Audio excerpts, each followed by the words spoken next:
നന്നാവാൻ ഇനിയും ധാരാളം അവസരങ്ങളുണ്ട്. ഒരിക്കലും നിരാശപ്പെട്ട് വീണ്ടും വീണ്ടും തെറ്റുകളുടെ കുഴിയിലേക്ക് പതിക്കേണ്ടതില്ല. സൂറത്ത് സുമർ 53-ാമത്തെ ആയത്തിൽ അള്ളാഹു പറയുന്നു, ഖുൽ യാ ഇബാദിയല്ലദീന അസ്റഫു അലാ അൻഫുസിഹിം ലാ തഖ്നതു മിർ റഹ്മത്തില്ലാഹ് ഇന്നല്ലാഹ യഗ്ഫിറു ദുനൂബ ജമീഅ. നബിയെ, എൻ്റെ അടിമകളെ വിളിച്ചുകൊണ്ട് തങ്ങൾ പറയണം, അവർ തെറ്റ് ചെയ്തിട്ടുണ്ടെങ്കിലും അവർക്ക് എല്ലാ ദോഷങ്ങളും പുറത്തു കൊടുക്കും. അവർ തൗബ ചെയ്ത് എന്നിലേക്ക് മടങ്ങാൻ തയ്യാറാവണം. ഒരിക്കലും അവർ നിരാശപ്പെട്ട് വീണ്ടും അവർ തെറ്റുകളിലേക്ക് പോകാൻ പാടില്ല. വൻദോഷത്തിൽപ്പെട്ടതാണ് അള്ളാഹുവിൻ്റെ റഹ്മത്തിൽ ഒരാൾ നിരാശ വെക്കുക എന്നത്. മുത്തുനബി സല്ലല്ലാഹു അലൈഹി വസല്ലം പഠിപ്പിക്കുന്നുണ്ട്. ഇമാം ബുഖാരി മുസ്ലിം റിപ്പോർട്ട് ചെയ്യുന്ന ഹദീസിൽ കാണാം, 99 ആളെ കൊന്ന ഒരു മനുഷ്യൻ തൗബ അന്വേഷിച്ചു. ഒരു പണ്ഡിതനെ സമീപിച്ചപ്പോൾ അയാൾ നിനക്ക് തൗബയില്ല എന്ന് പറഞ്ഞ് ആ സമയത്ത് അയാളെയും കൊന്നു.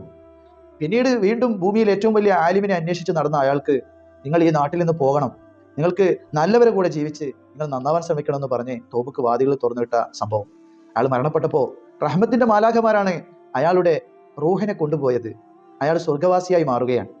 അള്ളാഹുവിൻ്റെ റഹ്മത്തിൽ ഒരിക്കലും നിരാശപ്പെടാതെ അള്ളാഹുവിൻ്റെ കാരുണ്യത്തിൽ പ്രതീക്ഷ അർപ്പിച്ചുകൊണ്ട് ജീവിക്കാൻ അള്ളാഹു നമുക്ക് തൗഫീഖ് നൽകട്ടെ.